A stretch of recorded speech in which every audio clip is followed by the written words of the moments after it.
today's missing person case is Thailand Purnia. Also, today's missing person case is Destiny. Today's missing person case is Haley Bible. Also, today's missing person case is Isabel Grace. Also, today's missing person case is Alexa Ware.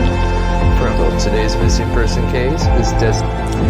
Also, today's missing person case is Mary Teresa Lawrence. Today's missing person case is Jessica Marshik from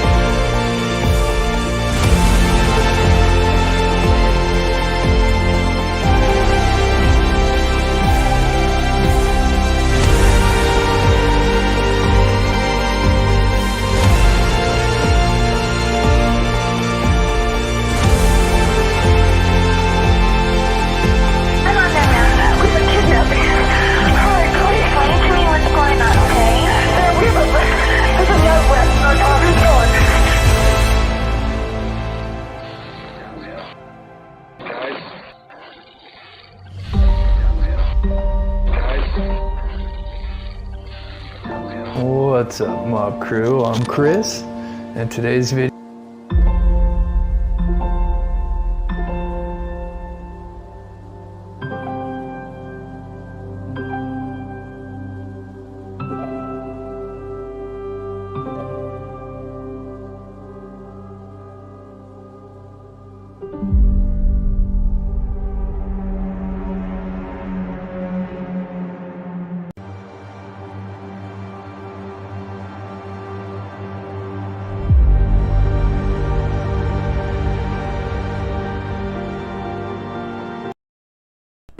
What's up, everybody? Welcome to the stream. If you can hear me all right, please put a 1 in the chat. Sorry, it's trying to get Nightbot going again, but my mod that's on vacation right now has been trying to help me, but I have to wait till she gets back to get me fully set up there. So I apologize, moderators. I don't know if it's working yet, so I'm just going to turn it off because last time we've been having problems, so we'll just wait till she gets back and she can help me. So thank you guys so much for tuning in. I'm so glad the show started up right. YouTube's been having some issues lately because as you guys know, yesterday I had it was weird. I started totally different stream. It was crazy. Thank you, Tom Ann. Hi, Mob Crew. Working, so can't stay long. I hope you're all having a beautiful and blessed day. Doing shotgun test today for Brandon Lawson case. Awesome. Can't wait to see the results on that. Kind of busy doing my own thing with this Dylan Rounds case, but yes, I'd love to hear the results on that. That's awesome, Tom. Thank you, buddy. So thank you guys for putting 1 in the chat, and thank you guys for tuning in. For those that are newer to my channel, I am Chris with Monsters Under the Bed. I cover murder, mystery to the paranormal, and in all my cases, I like to feature missing person cases. And of course, so I live in Utah, and so when I was preparing a show, I obviously look up new and active missing person cases, and I noticed that there was one that was just recent, which was Dylan Rounds, missing from Lucin, Utah, which I got up here on the map. And as you guys know, if you're a regular, usually I have my borders up and everything, but since we're going to be watching footage that I haven't really had the time to go over, I kind of just took away all the borders and everything, because yesterday we went over all the drone footage, because we didn't have time to go over that because you have to unload it. It's in 4K. It takes a while to extract it, and then I have to put it onto the computer. And for those that were here yesterday, as you guys know, I'd been running off 6 hours of sleep. So, but yes, so Dylan Rounds, let me just show you for those that might be new to the case. This is Dylan Rounds. He went missing. So it's a little complicated. He was last seen on the 26th in physical form at a bar called the Saddle Soul Bar and Grill, and then he talked to his grandmother supposedly early in the morning on the 28th, which was in Lucin, Utah. So before they said it was the 27th that he was last seen, but now it's the 26th. What is the suspect Chase guy's last name in Dylan Round's case? I do not know. If anybody knows, if you want to put it in the chat, I honestly don't know. Haven't really focused, obviously, since we've been focused on going out there. We haven't really paid too much attention to persons of interest, and obviously I don't really want to talk too much about persons of interest today, just because we're going back out there. And I know a lot of the people out there, and obviously I don't want to be dropping names and then go out there and see that person, and then if, they might have, so we got to stay safe. So we're not going to really, you guys can chat about it, but, we're just going to be focused on watching this footage that I have on the ground. Yeah, it could be. I've heard some stories about this Chase guy. I believe he's in jail right now, incarcerated right now on other charges. So, but we'll have to see. That's okay. Yeah, just try not to drop full names for right now. Okay, Chase Ventura. Okay, so he's been, his name's been dropped, so, that's okay with Chase, because everybody's, even his, so that's all right. So anyway, so back to the storyline. So, last scene, leaving, he used his debit card at the bar, and we'll show you. Oops, don't want to do that. So we went out there 2 days ago. We went out there on Monday to go look for him. We went out there with the drone, and we spent the whole day searching with drone and on foot. So this is what the Saddle Sore Bar and Grill looked like. This is on Montello. It's a really small town. It's 5 blocks long, 5 blocks deep. It's not very big. Obviously, when we showed up, the bar wasn't open. Dylan obviously was 19. He wasn't in there drinking. He'd just go in there to eat food, bar and grill. So he'd go there. Not a very big town. It's got one little dinky gas station. And when we went there, because I was at a half a tank, I was thinking, oh, that'd be nice to fill up, here. And so we're actually pulling up, and we actually talked to this local right here, because as you can see, here's the pumps right here. But they didn't have unleaded. So I'm like, oh, bummer.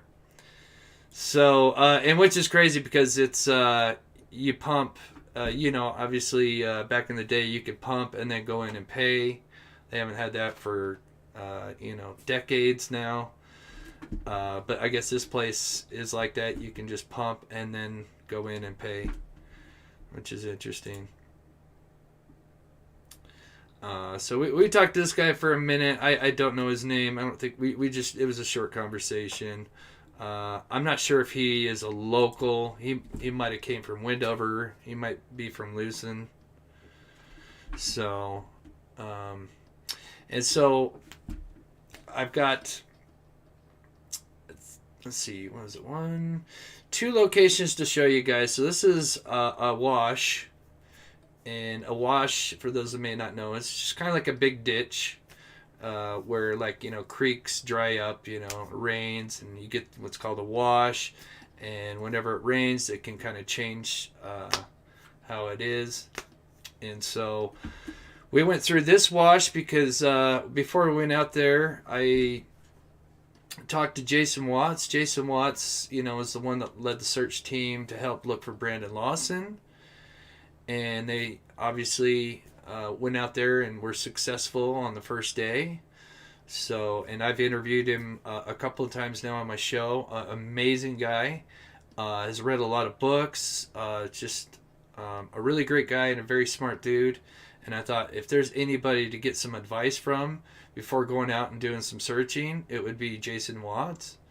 So we did a little kind of Zoom meeting to just look at the map and say, okay, this is what we got.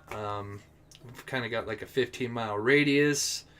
What do you think your thoughts are? And he kind of, one of the things he pointed out was this wash. So this was one of the first ones that we searched. And then we also went and searched the, I guess I can play this while I'm talking. We also searched a couple of other areas as well. And so while I'm on the ground, I've got Nick, who's my cousin.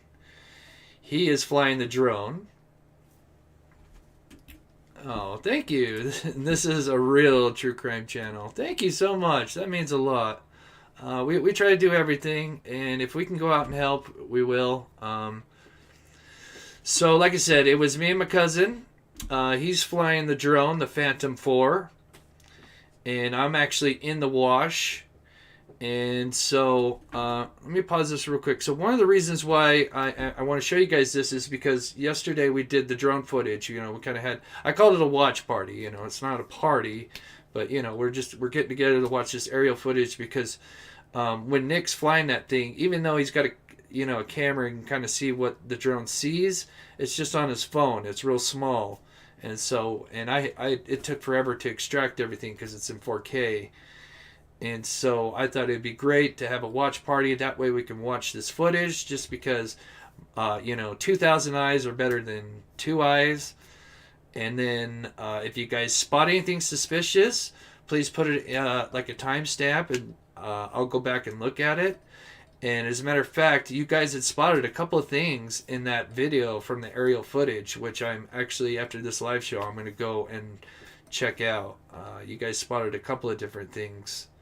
So, I'm not saying we got anything, but definitely a little bit of something that caught your guys' attention. So, same thing with today. If you guys see something that catches your eye, let me know. This is me walking through the wash right here. And of course, a lot of the time I am looking down. Because out here, the biggest thing you got to worry about is rattlesnakes. And, oh, yep, so there's the drone. It was funny because all of a sudden I hear this, nee. I'm like, oh, what's that? Oh, it's the drone. But, so yeah, a lot of the time I'm kind of like looking down. Even though I got the camera up because, like I said, you've got to worry about rattlesnakes. Because they're very venomous. And you don't have a hospital for many, many miles. And, if you get hurt, you're kind of in trouble. So, and I didn't have any snake venom. I've just got typical boots on. So, Jason Watch suggested to get, like, snake boots, but, I can't afford those. This trip, not gonna lie, it with gas being $5 a gallon, and then when we got out there, it was like $5.30. It was crazy. I'm sure some of you guys it's a lot more, but it was about $200 with gas just coming in and back. But we were lucky. It was a nice day. We caught some rain coming in. It was a little bit windy when we were here, which was a slight bummer because it makes the drone work a little bit harder. And so we didn't get as much airtime as we wanted because the battery will drain a little faster when the drone has to work harder to stabilize because of the wind. So I'm going to play some of the interview with Candace and... Oops, sorry. And rescue.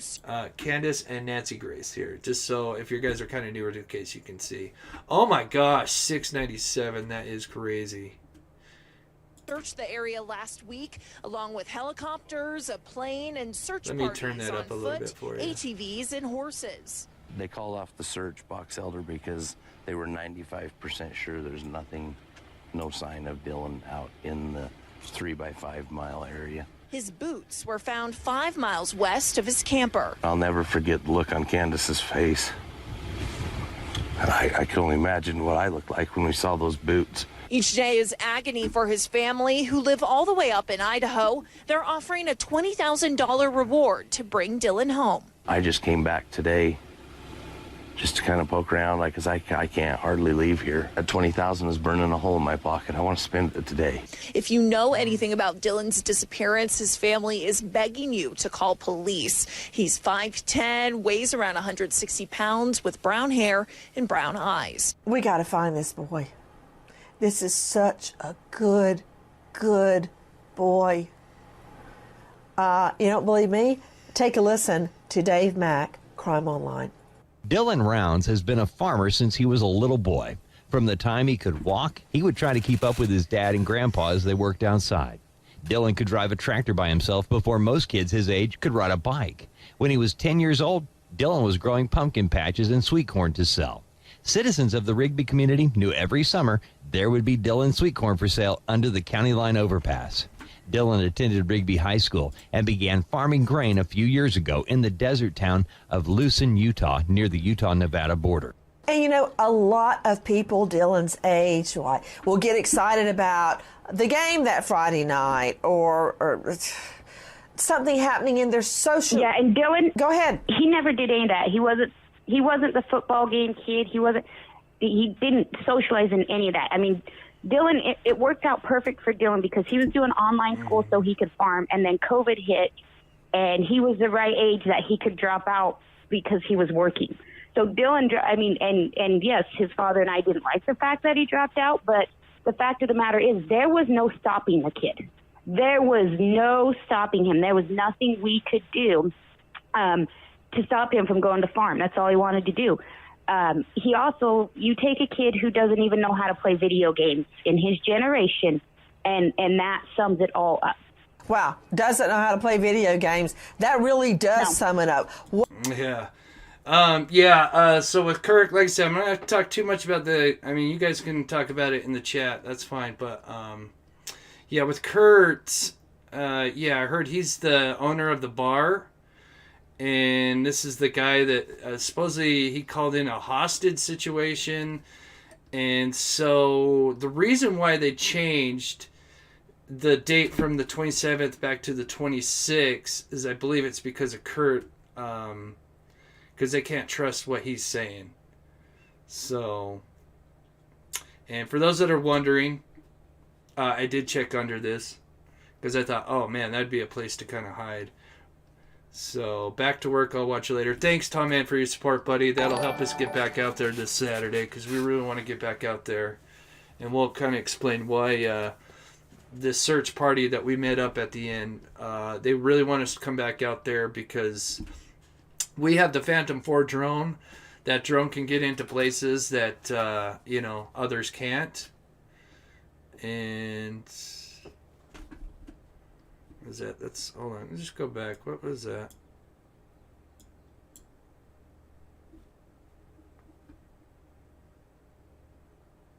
Alright. Or is that a water bottle? Okay. I don't know if that's a sock or a water bottle or what. Hold on. Sorry, guys. That might be just a water bottle. I can't tell. I don't know what that is. Let's slow it down just a little bit, guys.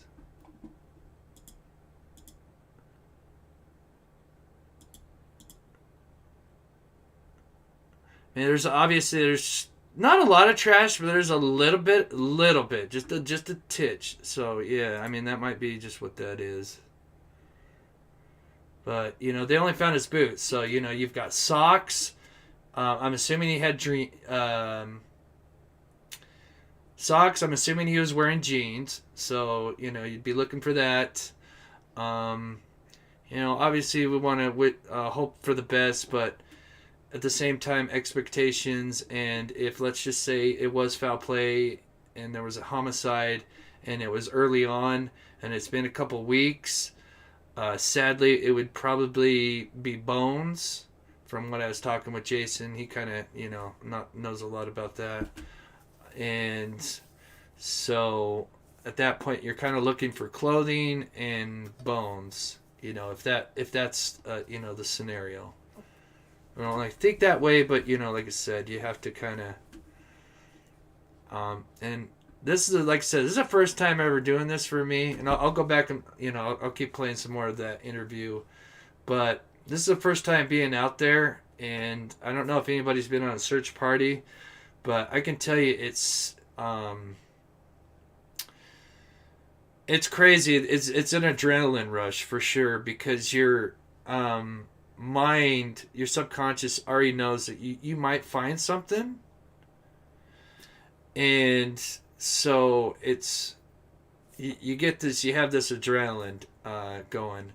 And I kind of told you guys about that yesterday when I'd only had slept for like 6 hours in the last 2 days, because it was tough to sleep that first night because I was still like on the adrenaline thing, which is kind of weird.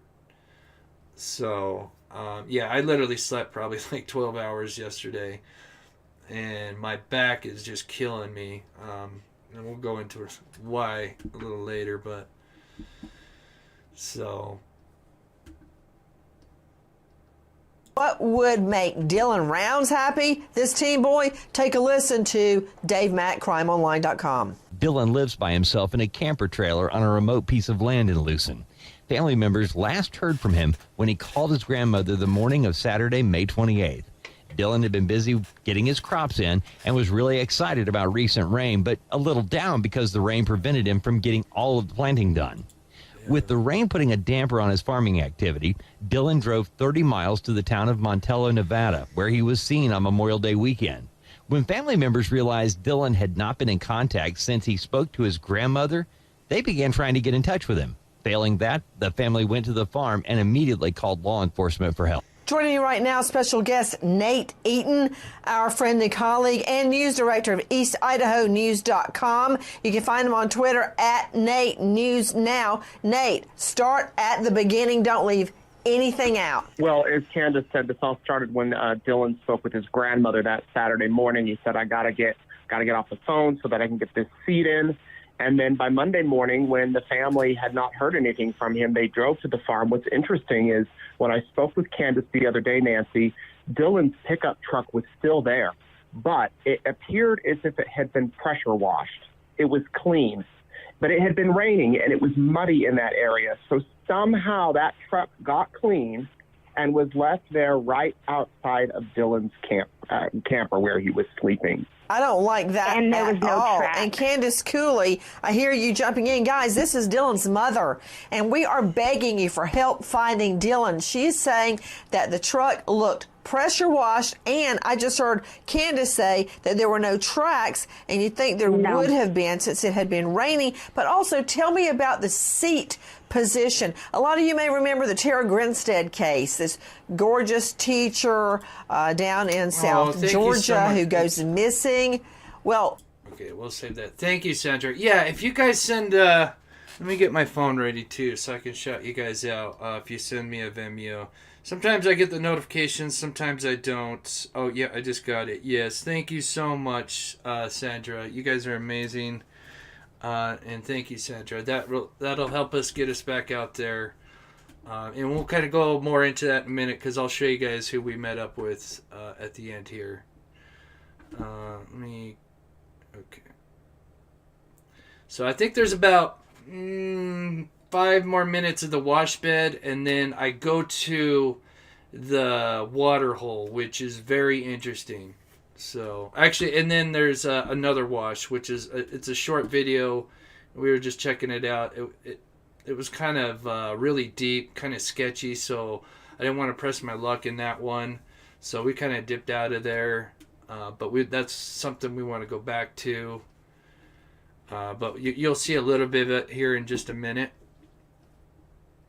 one thing that jumped out at me when we first learned Tara was missing, I was talking to her mother about it, was that her seat position was not where she would have had it. It was way back. Like when I'm 5'1", when I get in the car, my husband, who is 6'3", has been in the car, I have to push it up, right?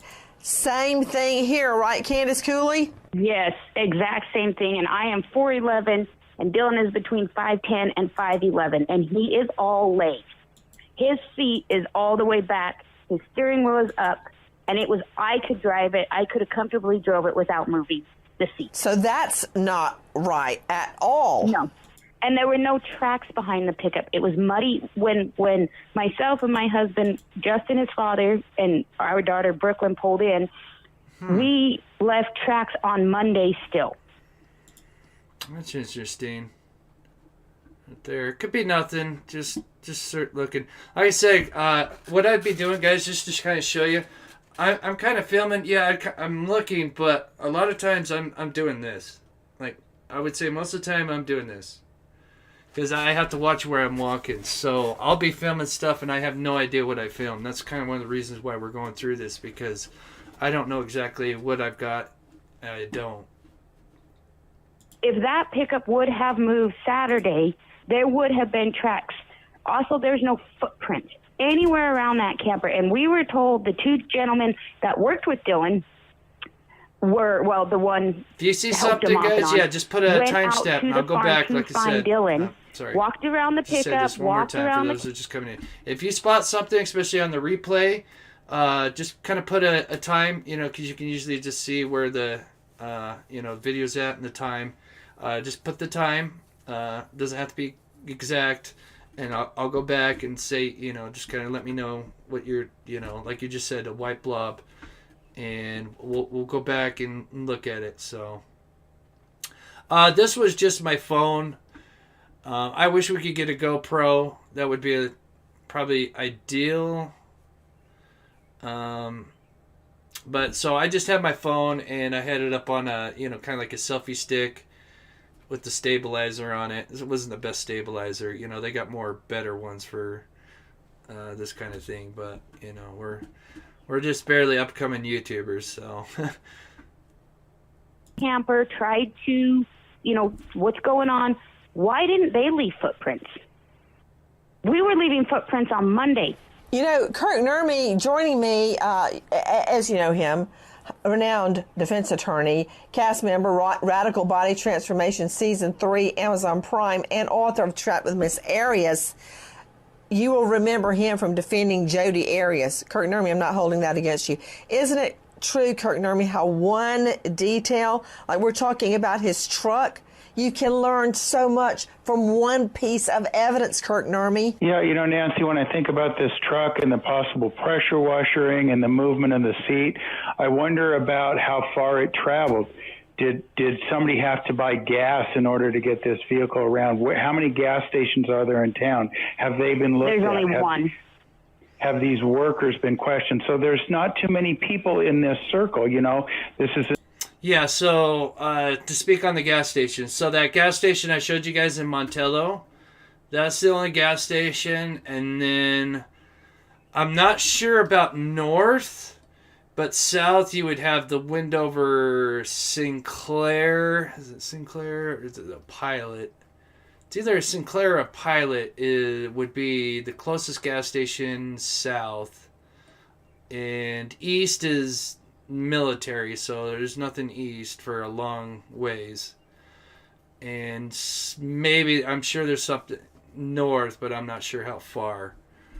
So, yeah, only one gas station, and then the gas station we went to, and then for those, with pressure washers, the thing about those is, like, I wouldn't say everybody has them, but, like, anybody that's a farm, I know that's a bone, I'm like, oh, but that's just a cow bone, animal bone. Let me just double check.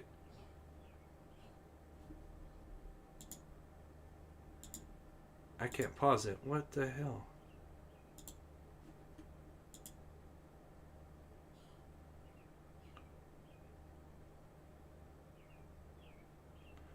I don't think that's nothing. I think that's just animal bones. Yeah. Yeah, it's just animal bones. And that was kind of tough. When you're up here, you definitely see a lot of animal bones, so it's like, oh gosh, am I walking up on something? So as you can see, there's animal bones over here. So it was kind of tough. I Oh, thank you so much for the $10 donation. Dana from Alaska, thank you so much. That'll help us get back out there. Thank you so much. I appreciate your work, Chris. I appreciate you, Dana. Thank you so much. And thank everybody. Thank you guys so much for tuning in and watching this. Because I certainly could have missed something. You thought I was using the drone. Nope, I just got my camera in my hand. And this is scary walking on this because there's holes everywhere. Little snake holes and, whatever critters. Because they like to just burrow. So, I mean, you just see holes everywhere. So, I'm kind of walking back. So, the wash is to my left, as you can see. And I'm kind of walking back just to kind of scan the area up top. Just to see if I see any tracks or who knows. Just to cover as much ground as we can. That way, the next time we go out, we can spread out a little bit more. We have a totally different game plan for the next time. Like I said, we're going to be going out with another group. And they have guns, which is nice. They're heavily armed. So, okay, great. All right. This is the spot that we couldn't go too far. And this is why, you need a drone and stuff. Is these types of washes can get kind of sketchy. Because you get these like boulder piles and stuff, and they're really dangerous to walk around. An industrious young man, passionate about his farming. He's not going to be distracted by too much, and we know that he had these 2 workers, and it appears from what my understanding is none of these people have been questioned. And I don't know if the gas station, if there's footage, what have you, but there should be some follow-up on those things, because those practical things that stem from the truck. Where was it pressure washed? Is there a car wash somewhere? Did somebody have equipment? Hang on. All these things need to be looked at. No, there's no car wash. Montello is a town of 200 people in the middle of nowhere. Dylan has a pressure washer on his farm for his equipment. Okay, so it could have been that. Guys, we're talking about the disappearance of a teen boy, Dylan Rounds. Now, the first thing I would be considering, and I'm going to go out to you, Justin Boardman, former Special Victims Unit detective, author of I Was Wrong, Investigators' Battle Cry for Change within the Special Victims Unit. Justin, I want to look at his circle. Who knows him? Who would he be with? And let me understand something. Nate Eaton, East Idaho. Yeah, this is the railroad. For those that know, I am right under the railroad tracks right here. News.com. Was he seen by anyone after he spoke to the grandmother at 6:51 a.m. Saturday, 5/28? So police are saying that the cell phone from that phone call was pinging on his farm, but his last visible scene, the last time somebody physically saw him, was in Nevada, about 30 miles away. Before or after the phone call? That was before the phone. Did you guys see something? Flat thing to the right of the rocks. We'll go back one little bit. Flat thing to the right of the rocks.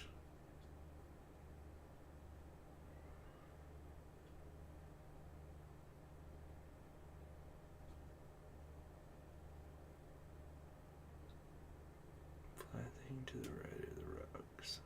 I may not have gone back far enough. Yeah, just let me know, Holly. Just timestamp it if you can, and we'll go back. Just like I got to do with the aerial footage. Okay. All right. So he was 30 miles away in Nevada before the phone call. So the last positive location is on his farm, based on the ping, to his grandma. 6:51 a.m. Saturday morning, 5/28. He's working. Okay, Justin, jump in. Yes, ma'am.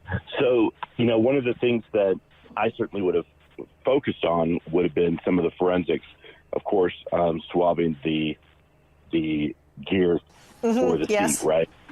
Yeah, that's what it's all about. Sorry to pause this, but yeah, that's what it's all about. Is coming together and working together. There's just so many channels that are just bickering at each other. I'm getting trolled by a certain channel, but I'm not going to name it. I could, but I'm not. I'm just going to take the high road. Let them do their thing. People will figure out, who they truly are. Eventually their true colors will show. But That's why I haven't really collabed with anybody except for Gizla from Grizzly True Crime. She is amazing, just amazing person. And but yeah, so I'm always happy to work with her. And but yes, coming together is how we can help. And because then with you content creators bickering at each other, then it's just not good. It's just not good. Yeah, Karen. Yeah, I'm gonna take the high road. I mean, like I said, I started getting trolled from a channel because they were mad because I started covering this case, and knew I'd be able to go out there, and it was so disgusting. But it is what it is. So, okay, I'm going to go back to the interview. And for those that are just tuning in, we are watching Boots on the Ground. I am out here on location. This area, I'm not going to give the exact location. It's a little west of Lucin. This is a big wash. It's kind of dangerous. It's got a lot of boulders, as you can see. Wasn't feeling it. I wasn't definitely not feeling this one as the other one I was. This one's something you want to drone with. So, but we definitely kind of check some stuff out, what we can. Unfortunately, we weren't armed. The next time we go, we're going with some searchers that are armed, so we'll feel a lot better. Yes, it would be nice to have some scent dogs or something before it's too late. They can pick up a scent, from what I understand, up to about 2 weeks is like a good time frame as far as scent dogs. But after that 2 weeks, you're really kind of pushing it. So, I'm not sure if any dogs have been out there. I know EquiSearch has been out there. I'm not sure exactly what they bring out there. So, but the more the merrier. And like I said, we're definitely getting out there soon. I've got to get a few repairs. Popped a couple of tires. Well, I popped a tire and my other tire's low. Okay, this is the one that I'm really interested in on. Okay, so this is what's called the water hole. And this is where a lot of people would go to get their kind of fresh water. It's a spring. Now, there's like a swamp. It's not too big, but there's a swamp. And there's a lot of, I don't know if it's moss or what it is, algae or something on the top. And, you could throw like remains in there and you wouldn't really be able to see anything because it's kind of covered. You can't really, it's hard to really see through the water, if that makes sense. So, or if you had to ditch some clothing or something. So I kind of go around this area here. So that's what we're checking out next. So we're about halfway through, a little more than halfway through.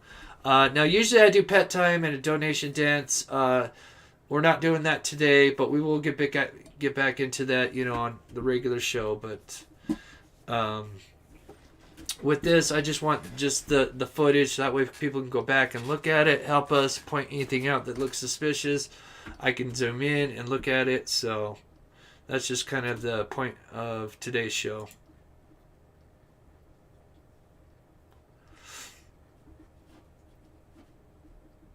Still could be done. Why Box Elder has not done a lot of that. Let me tell you real quick. Box Elder let us take the pickup home 250 miles away. They allowed us to take the pickup home Sunday. Without processing June it? 5th. They never touched the pickup, and I've got that message from the detective saying, "Can we take the pickup home? Do you need it? It's yours. Do whatever you want with it." They processed nothing, guys. Not the pickup, not the grain truck, not the camper, nothing. The boots didn't even make it to the lab. We found them Monday, May 30th. The boots did not even make it to the lab until Monday, May 6th, when I was told on Thursday, June 2nd, they were at the lab. I was lied to by the detective. Nothing got processed. Wait, did she say May 5th or did she meant to say June 5th? Let me go back on. I think, man, there's been a lot of, I hate to say it, and it happens. I mean, we're humans. We make mistakes. But there's been a lot of west, but it's actually east. East is supposed to, yeah, there's been a lot of mix-up with just some things that have been said that have actually confused a lot of us. So he was 30 miles away in Nevada before the phone call said the last positive location is on his farm based on the ping to his grandma, 6:51 a.m. Saturday morning, 5:28. He's working. Okay, Justin, jump in. Yes, ma'am. So, one of the things that I certainly would have focused on would have been some of the forensics, of course, swabbing the gear for the seat, right? That would certainly been something that still could be done. Why Box Elder has not done a lot of that. Let me tell you real quick. Box Elder let us take the pickup home 250 miles away. They allowed us to take the pickup home Sunday. Without processing June it? 5th. They never touched the pickup, and I've got that message from the detective saying, "Can we take the pickup home? Do you need it? It's yours. Do whatever you want with it." They processed nothing, guys. Not the pickup, not the grain truck, not the camper, nothing. The boots didn't even make it to the lab. We found them Monday, May 30th. The boots did not even make it to the lab until Monday, May 6th, when I was told on Thursday, June 2nd, they were at the lab. I was lied to by the detective. Nothing got processed. Some stuff could still... Yeah, so we've got Nancy Grace and the mother Candace Cooley speaking. Well, and actually the father as well. So you got Nancy Grace, the mother Candace, and you got the father Justin. So be possibly found. Another thought that I had as far as search and rescue is concerned, I also was in a police department that searched that area on a case, a missing victim, Susan Powell. And we have... Oh, and I just, you know what they should do? Okay, so since this is kind of a vast area, they need to pull all the phone records of people that were out there around that weekend. I mean, there wouldn't be that many cell phones pinging. It's not like a city. You would have like six phones maybe. So 6 to 10 phones pinging off a tower. That's what they should be doing. Is pulling up all the phone pings that were in that area from the 26th to, the 30th or whatever. Because there would not be that many phones pinging. So... GPS coordinates of every hole in the ground out there. We have detectives that were out there for 2.5 years, full time, mapping that area.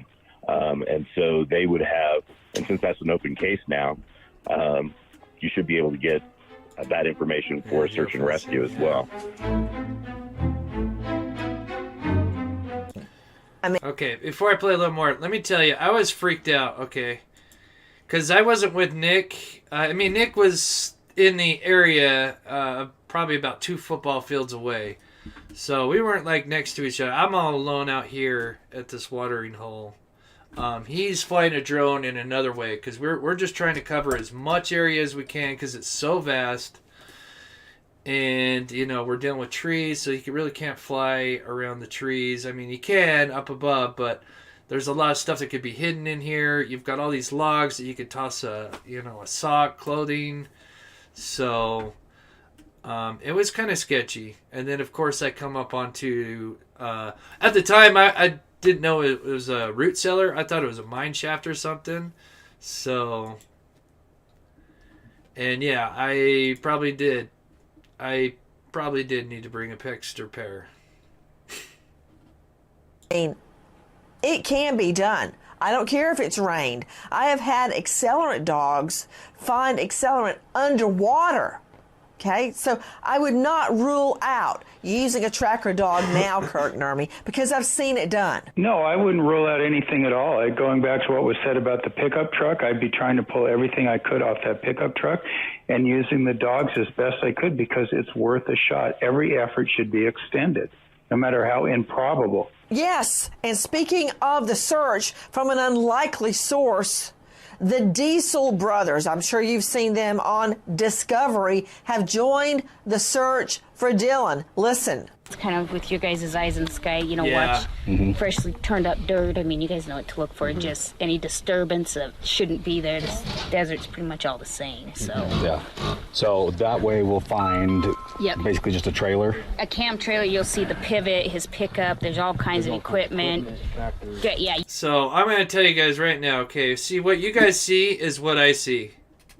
I can't see in there. I have no idea what I'm walking into. Because obviously I didn't kind of grow up on that kind of land, so I didn't know what this was. And I didn't know how deep it was. I didn't know if there was some guy in there waiting to, attack me. Yeah, it was, and I couldn't see anything. Like, just what you guys are seeing is what I could see. I could barely see, maybe just a little bit more than what you guys could see. Maybe another foot deeper into this thing. So I had no idea what this thing was. And so I kind of peek in and I'm like, oh my God, I cannot see a single thing. Yeah, oh, it was creepy. So I'm like, all right, nope, we're going to get the flashlight. Of course, I brought a bunch of flashlights in my car, but did I come prepared on my body with one? Of course not. So I'm like, oh my gosh, I don't want to walk back to the car. It's like 2 football fields away.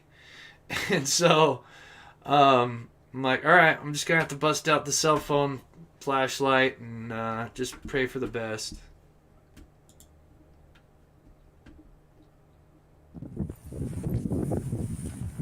So here's the audio from it.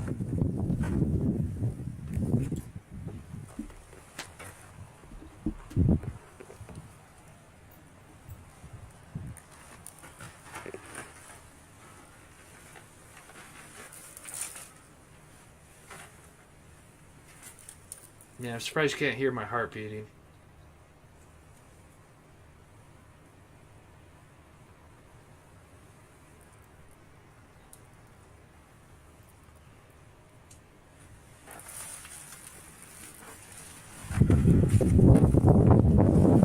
I took a big deep breath. I'm like, oh gosh. I made it out. Yeah, that was sketchy. It's in kind of slow motion. It's definitely one of the most sketchy things I've done. I've got the playback is slow, so that's not how I normally talk. Yeah, definitely sketchy.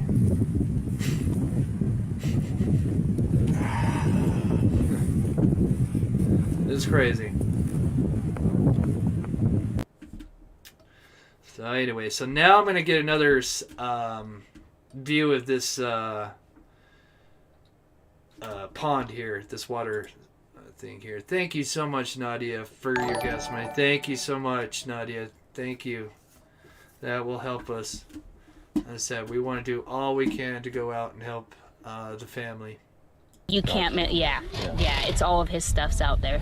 Straight through, see that dirt pile? Okay, yeah. His boots were just tossed out right behind that. And there was nothing else around him, nothing. Yeah. Were they on the far side of away from the road, so you wouldn't see them from the road? And that's all you guys have found so far? Yeah, we have nothing else. And they, like I said, search and rescue, they were out here the first night. They got here, maybe 5? They didn't even take off and looking until probably 7:30. Yeah. Then they bailed, and then they came back maybe 6 hours that day, and then they said, we're calling it, and they all left. Okay, let me understand something, Nate Eaton. You're hearing the Diesel brothers talking to Dylan's mom, but is that... Okay, so this is... okay, let me pause this real quick. This is kind of crazy. It's like a swamp, but it's kind of pretty because it's kind of hard to see as well as I can see it. But you can clearly see, because it's only like a foot deep, maybe more up, in the center. Not exactly sure. But this green stuff that you can see at the bottom, it almost is like lime green, and it looks beautiful actually, and it's crazy. I've never seen anything like it in my life. It's really crazy. It just doesn't show up as well on camera, unfortunately.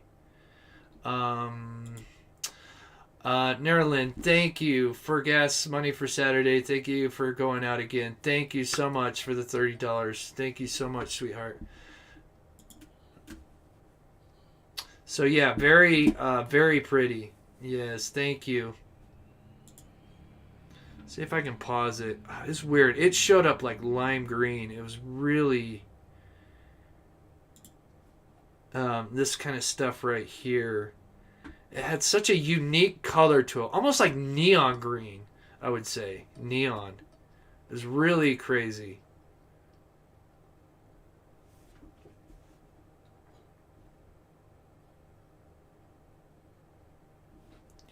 Is that correct? After 6 hours on the scene, law enforcement just left. They didn't process the vehicle. We don't know about the boots. Yes. And they haven't called in search or cadaver dogs? Yeah, the families continually run into these issues with law enforcement. The fact that we're talking about two jurisdictions here, one in Utah, one in Nevada, with a border down the middle. And, of course, there's jurisdictional issues over who has the rights to this and that. And from the... So one handgun was missing. Interesting. Very interesting. Huh.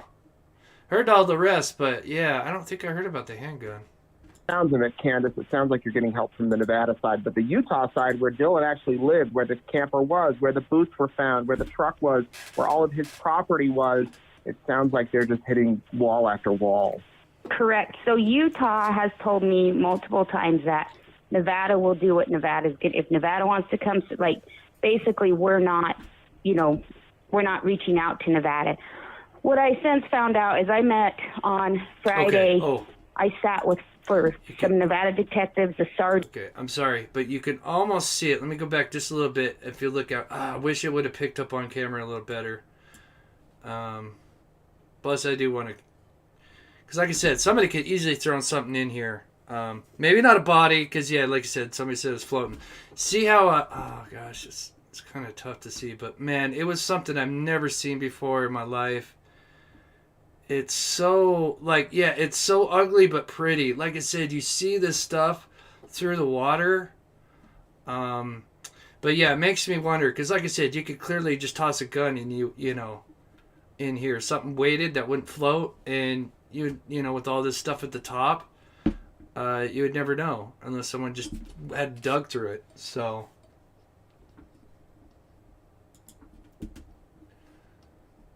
and even the sheriff himself for almost 5 hours. And I went through the case from top to bottom. We started with I should have grabbed a stick. They have reached out to Utah multiple times. Where do you want us to deploy? Where do you want search and rescue? We're in this with you. Utah has been the one that has declined the help. Utah has not accepted and say, hey, come help us find this kid. You know, and we're talking 2 weeks now today. 2 weeks, 14 days we've been out there searching. They've had 1, 2, 3, and then said 4 or 5 of those days they've had people out there searching is all. What can you tell me, Nate, Eden, about the possibility that somebody has him and wants ransom? Well, that was the original call the family made in order to get law enforcement involved. I believe it was Dylan's father who called the sheriff's office and said, this is according to the police too, that they got a call to go to Elko, Nevada, that someone was being held hostage. And, you know, in the beginning, there were some thoughts that there was this man that Dylan met in the middle of nowhere who asked him for a ride, who had... Okay, we'll pause that.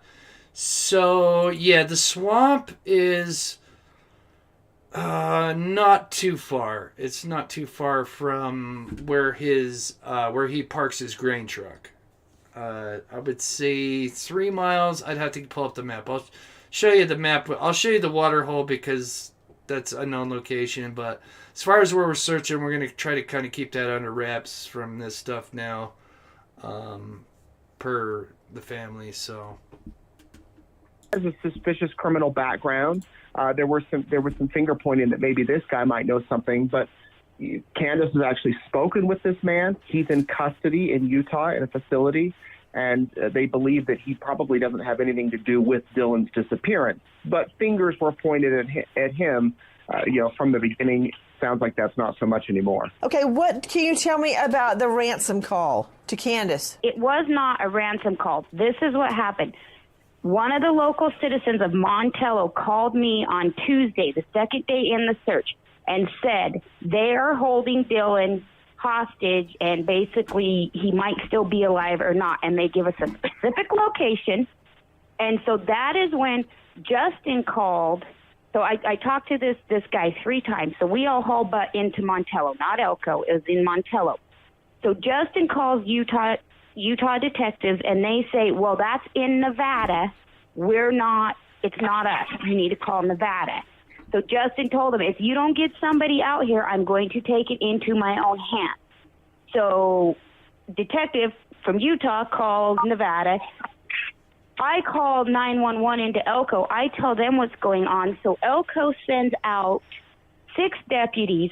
We're furious. We're frustrated. We think our son's right down the block. These local people are telling us they got him. They got him. They chasing this other guy. They got him. They're holding him hostage. They're beating him. They're telling us all this stuff.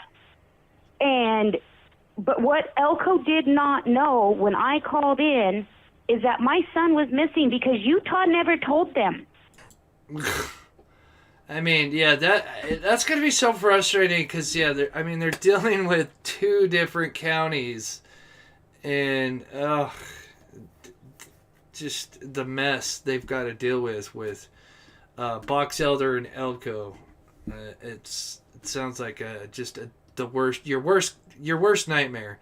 You got a son that's missing, and you've got 2 counties, and they're not cooperating with each other, and it's just terrible. And then you got people that in town that are being sketchy, like this guy, and it's in Montello, I believe. This guy saying that there's a hostage situation. They got Dylan. And so, just so strange. So let me understand, Ms. Cooley, there was no ransom call. Correct. Then where did that even come from? I have no clue. If you go back through all my interviews, I never said that. I said we got a call saying Dylan was being held hostage. Right. Who told you that? Ransom has never came out of that. That your son is being held. The guy's name is Kurt. Kurt calls me. Kurt did work for Dylan, so we can clarify this and people can understand that is his name. Kurt called me and said, Chase and this other guy have Dylan Who is in Chase? this house. Who is Chase? Chase is the guy that Dylan had picked up in the middle of the desert from Wednesday the 25th that we had as a person of interest. The one that is now in the Utah jail on unrelated charges. Okay, got it. So Kurt tells you Chase and this other gentleman have Dylan. They're holding him hostage in this other gentleman's house. He may or may not be alive. They're beating him. He's all over the board. But at this point, we're still looking for Chase actively, trying to find him. So I hang up the phone with Kurt. He calls me back 10 minutes later. He goes through it again. He's like, he may be at this house or he may be at this house, but we're watching this house and we know they have Dylan. We know they have Dylan. Yes. That's what I'm told. So Justin and I get on the phone with him. We get the same story. They got Dylan, they took Dylan. So that's when we hauled butt into Montello, and that's when the 911 call came in to Elko that I said, they have my son, he's being held hostage, we need somebody out there now. So when they did send, like I said, they sent 6 people. But okay, so I'm going to pause it there for a minute, because I'm going to tell you part of a story. Okay, all right. Okay, before I tell you this story, I wish I had the audio to this. Okay, I start hearing some twig snap. Like, okay, right here, okay? I start hearing some twig snap. Okay, oops. Karina, let's all thank God for giving strength to Mom, and please pray for finding Dylan and for Utah law enforcement to take duty on this, that they will work together. I totally agree, Karen. Thank you so much for your $5 donation. Totally agree. Okay, I got 2 stories for you. I got the squirrel story and an even crazier story that goes along with what's being told with the whole ransom stuff. It's crazy. So, okay, but let me tell you the squirrel thing because it's actually happening right now. So I'm hearing right now, I'm hearing twig snap. And I'm like, okay, what's going on? What's going on? And I'm still kind of looking. And then it stops for a minute. I'm like, okay, maybe just the wind. And then when I get up into here, I start hearing twigs snapping again. And I stop right there. As you see how I stop, and I'm like, whoa, wait a minute, what's going on? What's going on? Because I'm hearing like twigs snapping everywhere. And I feel like somebody's like following me through here. So I look back, I'm like, wait a minute, somebody like cutting through this or something? And you know what it is? Okay, here it goes. It's a damn squirrel. This damn squirrel nearly gave me a heart attack. Oh my god. So let me back this up. This goddamn squirrel. I'm sorry, pardon my language. I swear to God. Whew. You'll see it run by here in just a second. Yoing. Oh my OMG. OMG. That's all I can say. Because, I mean, it was just like snap, snap, snap, snap. I'm like, what the hell? And so I kind of turned left, and I swear it sounded like to the left of me, and that's why, as you can see, I point the camera.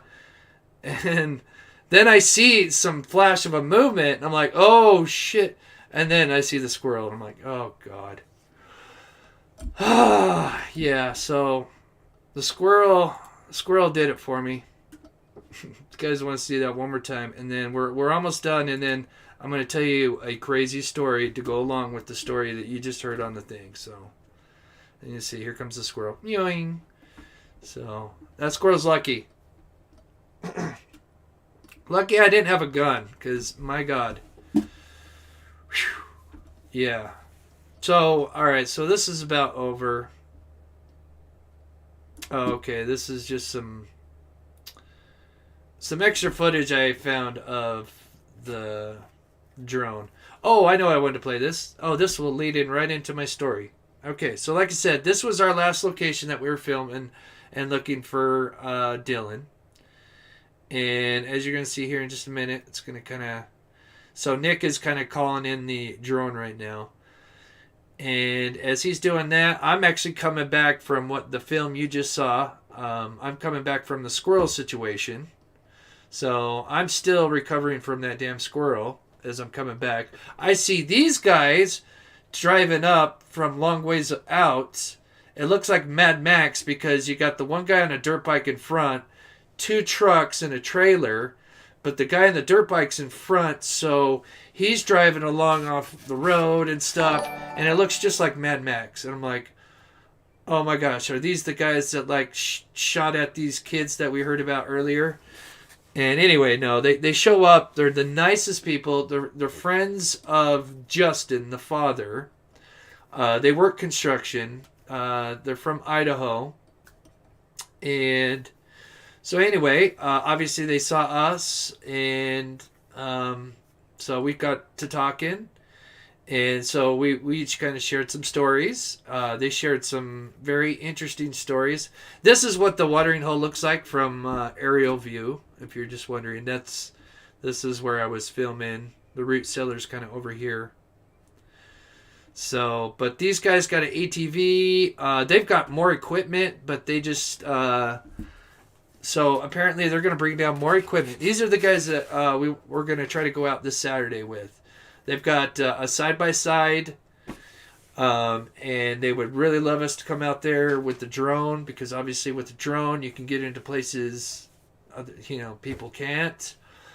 There was also a building. Here, I'm going to pause it real quick. They said that there was a building out here somewhere west, that they came across that was super sketchy. Super sketchy. And I'll get into that in just a minute. When they got there at 6 o'clock in the morning, they got into Montello. Okay? This was Monday. And so they got there in the morning, 6 a.m. It was still dark. They said they saw this kid, and I don't know, they didn't say how old. And they didn't make him sound young, but didn't make him sound old. They just said kid, riding on a bike in Montello. And thought it was kind of strange. And then they said that this kid kind of rolled up to a house, got off his bike, and just sat on the bike and just kind of stared at him. Now these guys, they are the nicest guys, but they're kind of scary looking. I mean, as they're rolling up, I had already kind of needed to change my drawers from that squirrel, but after that, yeah, I was a little worried. But then they came up and they're the nicest people. But they're heavily armed and they don't mess around. These guys were creeped out from that kid getting staring them down. That's the vibe they got from that town. Now, I don't want to talk bad about that town or anything. I'm just saying this is just a story. But they just got some very creepy vibes. And so apparently, I don't know if they got gas at that time or came back later. But they also saw another strange thing, but I can't talk about that because I was told that in confidence. But they also witnessed another sketchy thing. Now, I'm sure, obviously, they know the father, so all of this information has already been, I'm sure, shared with the family. So, but yeah, so they told us some sketchy things. And like I said, they were creeped out when they were out there. And like I said, these guys are 3 dudes, pretty heavily armed, and they felt uncomfortable being there. So, it's pretty interesting. But back to this building, it's just, I haven't seen it, so I don't know exactly what it is. Oh, there's Jennifer popping in from the beach. Nice. Need my help. I need help with my Nightbot. He's been so naughty. Definitely need help when you get back from your vacation. It's been a nightmare. So we've retired Nightbot until someone can help me. So anyway, back to the story. So they came across this strange structure. We'll call it a structure. They said it didn't have a roof, but it had some air mattresses in it. And what's interesting is they said these air mattresses still actually had air in them.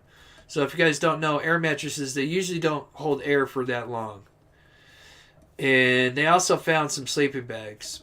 And it's not that big of a building. To them, it seemed like it's a place where maybe kids that are, teenagers or other people meet up to do things, other things. But they had a really bad feeling about it. And they literally came in with guns drawn when they were walking up to this thing. That's how creepy they were talking about it. But we didn't see it, so I can't really explain what it is.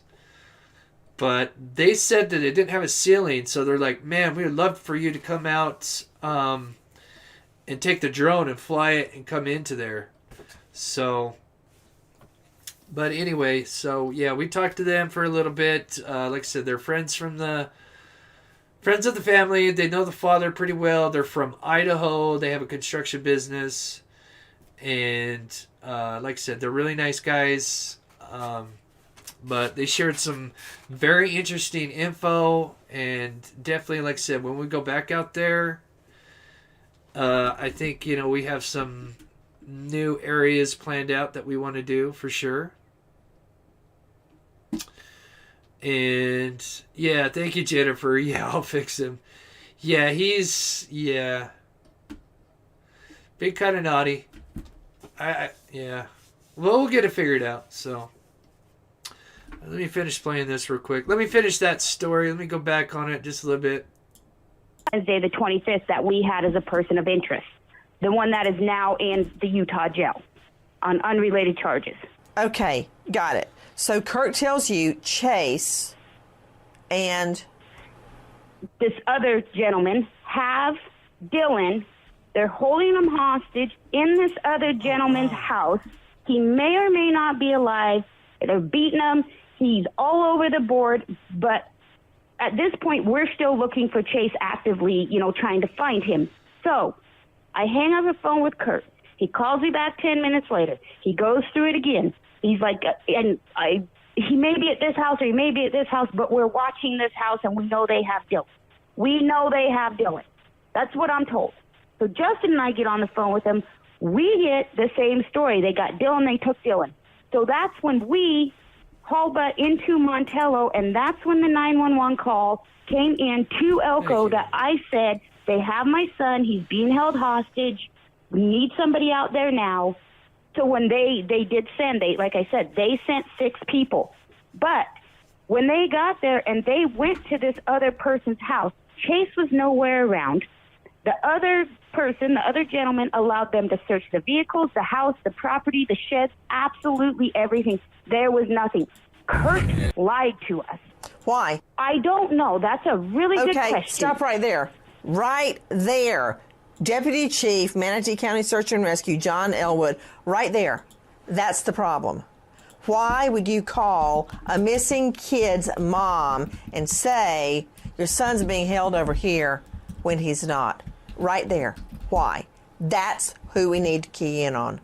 Sure. The question I would ask is, when Candace received this phone call, was it before the news story about her son's disappearance or after? What about it, Candace? Before or after? It was before. It was before. What's your point, John Elwood? Then that, to me, would add more credence to the claim that Dylan's being held hostage. But okay, am I in crazy land? Because they went to the location and he was not being held hostage there. There's no credence to the hostage situation because that's not true. Kirk Nurmi with me, high-profile lawyer Kirk, right there. The acquaintance, Kirk, who had worked for Dylan Rounds, calls in with this information. I mean, let's get real, Kirk. We've got to look at his circle of acquaintances. He's there on his farm at 6:51 a.m. That's where he calls his grandma. He's not seen or heard from since. This has got to be someone within his circle. The phone pings there. Wasn't the phone found there, Nate Eaton? They have not found his phone or his wallet. No phone, no wallet. Thank you for telling me that. His boots are not far away. The phone pings from... So yeah, crazy story. This guy calls up and then it's all BS or whatever. Or... So weird, yeah. So I definitely think the Kirk guy sounds suspicious. Yeah, he owns the bar and grill, Saddle Sore Bar here. And yeah, so I've heard 2 different as far as population. I've heard the number 59, and then the mother just said earlier in this interview 200. So I don't know about 200 people. I could see 59. But maybe it's this plus, this whole, I don't know. So I've heard 2 different numbers, 79 and 200. I really think it's not more than 100 in my opinion, but because like I said, you've got 5 blocks this way and 5 blocks this way. It is dinky. So, but yeah, crazy. Oh, let me show you just the last little bit if you're wondering how I popped a tire. So we wanted to go down Pilot Road, which we were kind of warned not to do, but we were trying to, because we'd gone through Montello. So we thought, well, let's go down Pilot Road because, we might see something, because you could definitely easily toss something, but get more. Let me play this at normal speed. But so as you can see, it's a wash. It's like driving on a washboard. It's not a wash. It's driving like a wash. Driving on a washboard. So it's and this is the smooth spot. I didn't even film the spot where it's just like, I swear to God, we were just driving over boulders.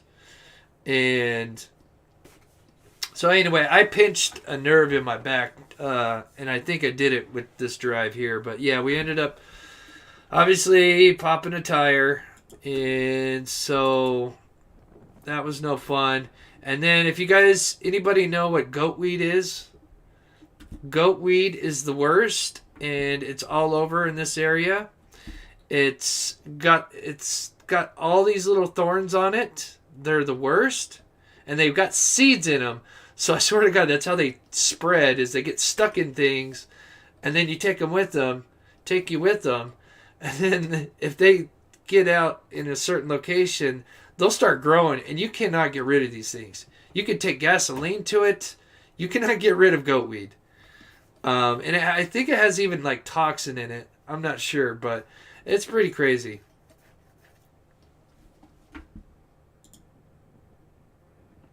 So anyway, oh, poor Nick's like, are you filming my butt? Anyway, yeah, and the other thing that was tough is we were trying to jack this car up, and we were on the shoulder. Yeah, it's like spurs, kind of. Yeah. But every time we were jacking the car up, since the soil is soft, you can't really jack the car up because it just keeps going down. Because the pressure of the car, the weight, pushes the jack into the dirt more. So, yeah, you need two pieces of wood, or at least one, to put long ways. That way it covers more dirt and it won't go down. And you need a shovel so you can dig out the tire, because that's what we had to do. We had to do multiple things. So anyway, so yeah, that was, so I'll show you the road we took. And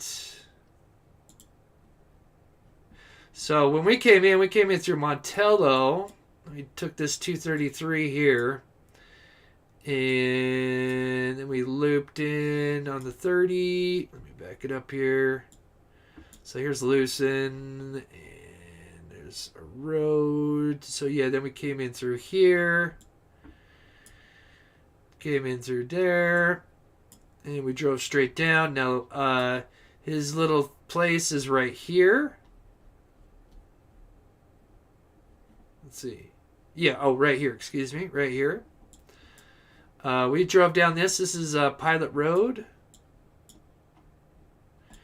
Of course, this is Lion Mountain, where we met some wonderful people.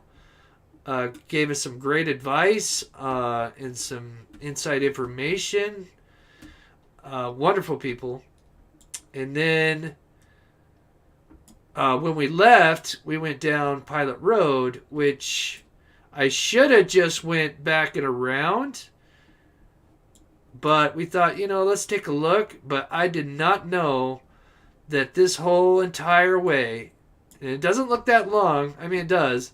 But it's a lot longer than you think. And it is rough. And you're going like 5-10 miles an hour. Or you're going to pop every single tire you have. So we went all the way back down this way. Came back into Windover. Luckily, I had a spare. We were able to crawl. And then, of course, so I have a spare, right? And the spare I've never used. And the spare, it had air in it, but it wasn't like completely full of air. So I was freaking out because I'm like, oh, well, we got to drive back. And so we get into Windover, and there should be at least like 7 or 8 gas stations. We go to the first gas station, no air. We go to the second gas station. It's got air, but the nozzle's broken off. We go to the third gas station, no air. We go to the fourth gas station. It has an air machine, but it's out of order. Go to the fifth gas station, no air. Finally, the 6th try, we go to a Maverick. Thank you, Maverick. Shout out to Maverick. They had air. Because that was probably about the last gas station that I'd seen. And was getting really nervous because from driving the rest of the Pilot Road with my spare tire, which is, it's a donut. It's not, a real tire. It's just a donut. So it was getting pretty sketchy. But luckily we were able to fill it up. And then, and then of course, the tire, apparently it pierced the side because I have a warranty on the tires, but it pierced the side. So I have to get 2 new tires. So that kind of sucks. Yeah, sounds like some movies. Yeah, exactly. So note to self, we're not going to take this road ever again. Other than that, the roads weren't too bad. The roads are pretty just, dirt, slight, small rock. But when you go back here, it gets thick gravel. It's pretty bad. So anyway, I thought I'd share that with you guys. Looks like we're kind of hitting past the hour mark. So like I said, I usually don't do... yeah, we're going to probably get one of those, Bill, for sure. We actually do have one. We just didn't think about we'd need it. So we actually do, now that I think about it. Nick has one, so he's my sidekick. So like I said, we're going to plan out going out there Saturday. Again, I have footage for the members. I am changing a few things with the memberships to kind of incentivize the higher tiers. But there'll still be content for everybody, all tiers. But like I said, I'll do a community post on that as far as when it comes to the members. So, but I appreciate everybody tuning in. And on my regular shows, we'll go back to pet time and donation dance, but right now we're talking Dylan. I just don't feel like that's appropriate. So with that said, I'm not sure if I go live tomorrow. I will definitely go live one more time before we go out there and go over the game plan a little bit. So, but I just want to thank everybody for the donations, just being here. It supports the channel and commenting. I love you guys. Is there a cemetery there? There is, I believe, a small cemetery in Montello. I think a dinky one, yeah. Lucin, maybe north. I'm not sure. Windover there's a cemetery, I think, somewhere in Windover. So with that said, I love you guys. Thank you, mods. Yeah, I'm starting to lose my voice. I'm going to take a sip. But yeah, just one more time. If you guys see something in the footage, just like the aerial footage, let me know. Timestamp it. I'll go back and look at it. We never know if we got something. You guys pointed out a few things with the aerial drone that I'm going to go look at. So with that said, I love